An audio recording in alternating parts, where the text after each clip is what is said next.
Hello friends, this is our video series on critical reasoning for GMAT, where we will be solving more than 300 types of critical reasoning question for GMAT. I am beginning with the first part of this series. Let's begin with the first question. Infestations in certain cotton growing regions of the world have caused dramatic increases of cotton on the world market. Knowing that cotton plants mature quickly, many soybean growers in Ortovia plan to cease growing soybeans, the price of which has long been stable, and to begin raising cotton instead, thereby taking advantage of the high price of cotton to increase their income significantly over the next several years. Which of the following, if true, most calls into question the reasoning on which the plan is based?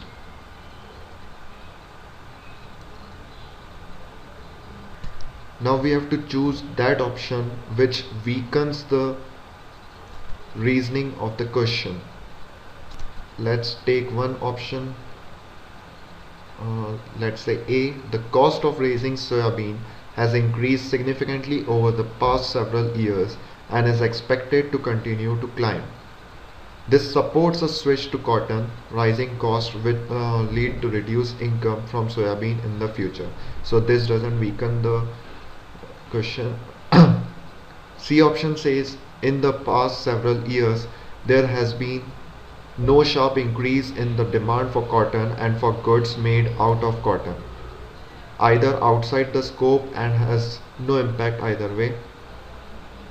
D option says few consumers would be willing to pay significantly higher prices for cotton goods than they are now paying. This says cotton price is maxed out now. There is not much potential for any additional gains, but it does not weaken the plan. If there are still insect problems, we can make money selling the cotton at current prices, so it doesn't weaken the plan. E option says the species of insect that has infested cotton plants has never been known to attack soybean plants. Does not give a reason why the plan will fail, so it is also not the correct option.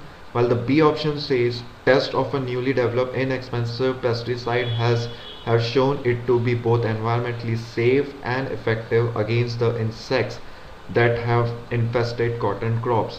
This would weaken the conclusion by attacking the assumption that insects will continue to affect cotton. So this is our answer, option B.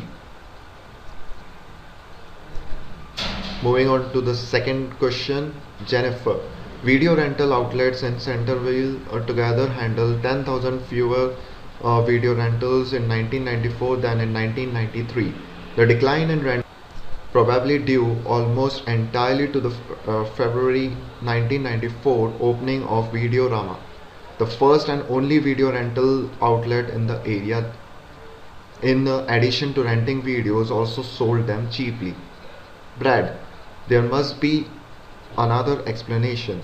As you yourself said, the decline was on the order of 10,000 rentals, yet Videorama sold only 4,000 videos in 1994. Which of the following, if true, would most seriously weaken the force of the objection that Brad presents to Jennifer's explanation?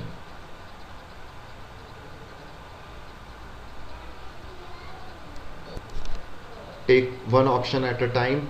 A says in 1994 Videorama rented out more videos than it sold. It doesn't matter how many videos Videorama specifically rented because the total number of rentals still decreased by 10,000. So option A is ruled out. In 1994, two new outlets that rent but that do not sell videos open in Centerville. Again, doesn't matter. Jennifer is discussing the total number of rentals in Centerville by every store, so option B is also ruled out. Option C says most of the video rentals outlet in Centerville rent videos at a discount on certain nights of the week. Again, this option is irrelevant. D says people often buy videos of movies that they have previously seen in a theater. Again, this doesn't answer our question, so this option is irrelevant and ruled out. Option E says People who own videos frequently loan them to their friends.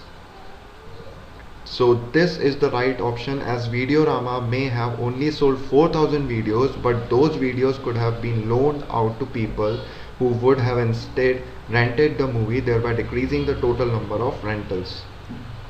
So option number E is the correct answer. Moving on to the third question, although fullerene spherical molecules made entirely of were first found in the laboratory, they have since been found in nature, formed in fissures of the rare mineral shungite. Since laboratory synthesis of fullerenes requires distinctive conditions of temperature and pressure, this discovery should give geologists a test case for evaluating hypotheses about the state of Earth's crust at the time these naturally occurring fullerenes were formed. Which of the following, if true, most seriously undermines the argument? Let's check one option at a time. A says confirming that the shungite generally contained fullerenes took careful experimentation. It is not weakening the argument, rather it is supporting the argument in some way, so A is ruled out. B says some fullerenes have also been found on the remains of a small meteorite that collided with a spacecraft. This argument is totally out of scope and not relevant, so B is also ruled out. C says the mineral shungite itself contains large amount of carbon from which the fullerenes apparently formed. This option doesn't undermine the argument, so option C is also ruled out. D says the naturally occurring fullerenes are arranged in a previously unknown crystalline structure. Now, naturally occurrent fullerenes are previously in unknown crystalline structure, while laboratory fullerenes are in spherical structure. Both have different structure.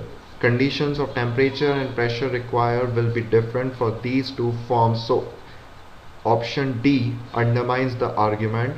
So our answer is D. Let's move on to the fourth question. Finding of a survey of Systems magazine subscribers, 30% of all merchandise orders placed by subscribers in response to advertisements in the magazine last year were placed by subscribers under age 35. Finding of a survey of advertisers in System magazine.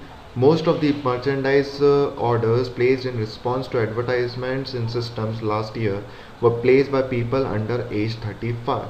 For both of the findings to be accurate, which of the following must be true?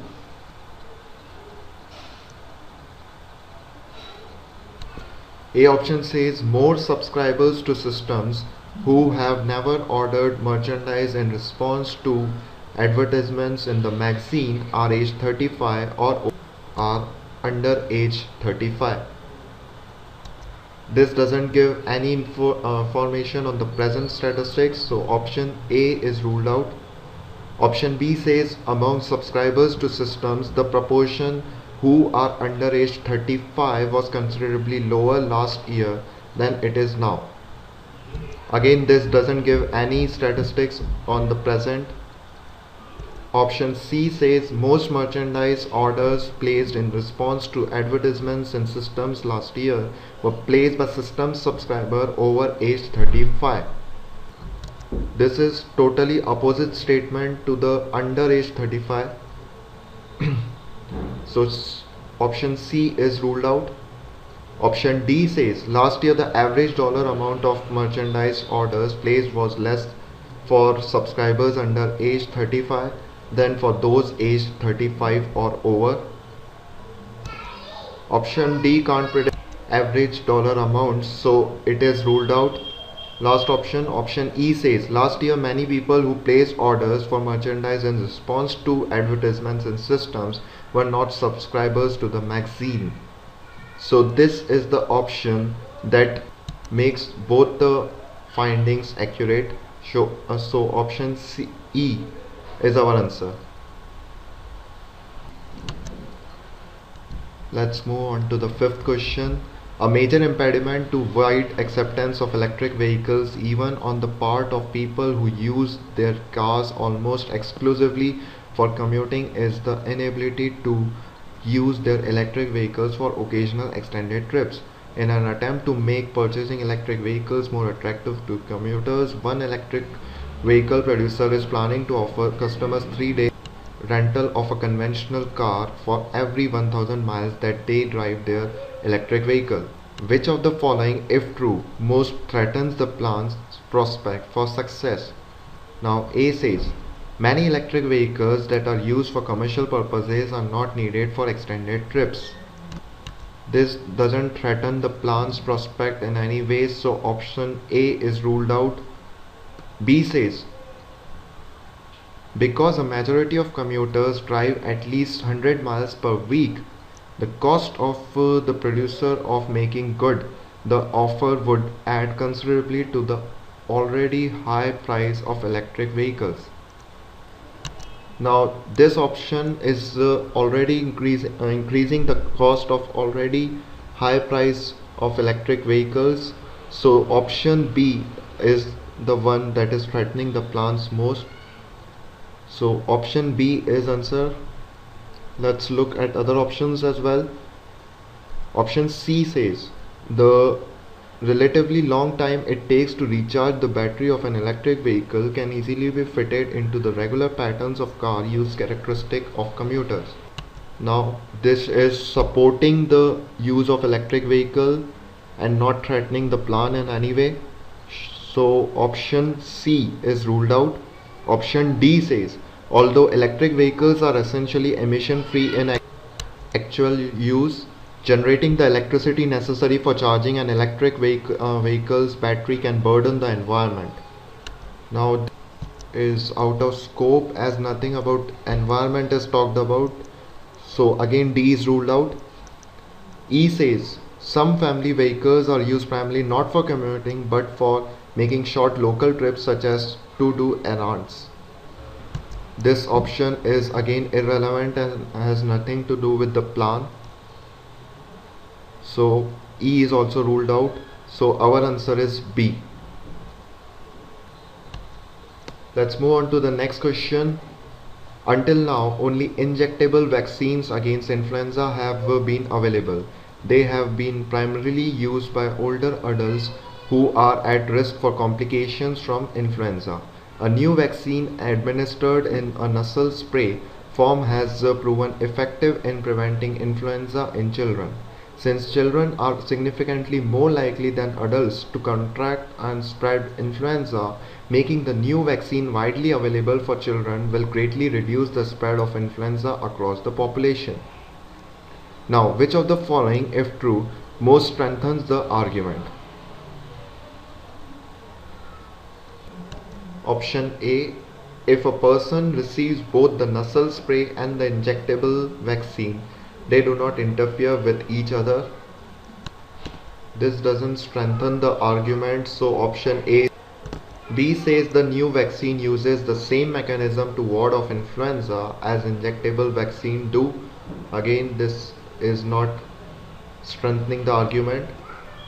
Let's look at option D. Of the older adults who contract influenza, relatively few contract it from children with influenza.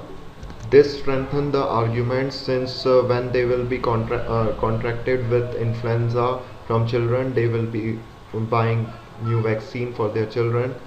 So D is the correct option. I will stop here and there will be more such critical reasoning solved question videos. Thank you for